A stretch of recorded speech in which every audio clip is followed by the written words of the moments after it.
Ada apa ini? Iya. Giat apa kalian nangkap entah apa-apa? Viral oknum di Sub Medan diduga pungli sopir pickup Rp500.000, kabur saat direkam.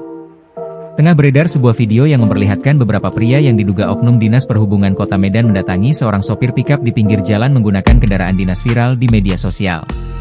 Namun situasi berubah drastis ketika aksi mereka direkam.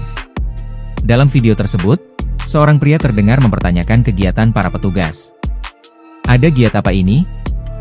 Ya, kok lari? Giat entah apa-apa aja kalian nangkap-nangkapin orang, ujar perekam video. Tak lama setelah itu, ketiga petugas tampak langsung menaiki mobil dinas dan meninggalkan lokasi. Momen inilah yang memicu sorotan publik, karena mereka disebut langsung kabur setelah menyadari aksinya direkam. Sopir pickup yang berada di lokasi mengaku sempat dimintai menunjukkan dokumen KIR kendaraan. Ia menyebut KIR miliknya masih aktif. Diminta tunjukkan KIR, mau dibawa ke pengadilan, bilangnya gitu. Posisi KIR masih hidup, ujar sopir tersebut. Tak hanya itu, ia juga mengaku dimintai uang sebesar Rp500.000. Iya.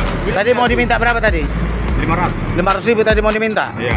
Nah, Sesuai apa tadi? tadi kenapa? Langsung ketakutan gitu kita rekam bang ya? Uang tersebut, menurut pengakuannya, diminta dengan ancaman akan membawa kasusnya ke pengadilan. Posisi KIR masih hidup, hanya saja plat kendaraan PB, bukan Medan, tambahnya.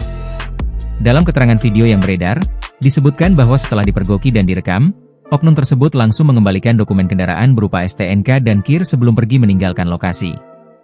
Menanggapi viralnya video tersebut, Pelaksana Tugas, PLT, Kepala Dinas Perhubungan Kota Medan, Suryono, memastikan pihaknya akan melakukan pengecekan. Download Tribun X sekarang, menghadirkan lokal menjadi Indonesia.